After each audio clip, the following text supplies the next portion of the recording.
Sarvari koinot aytadilar, jannatda o'lim yo'q. Jannat abadiy hayot.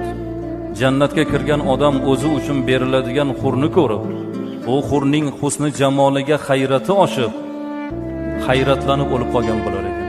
Shunda Ummu Salama onamiz aytdilarki, yo Rasululloh, bo'lmasa jannatga kirgan odam jannat hurlari bilan bo'lib ketib, dunyoni ayoli bir chetda qolib ketadimi deganda, Sarvari koinot aytdilar, bal nisa'ud dunya afdal bi 70 marra.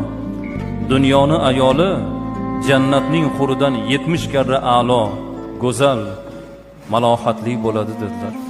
Nima sababdan ey Allohning rasuli dedilar onamiz.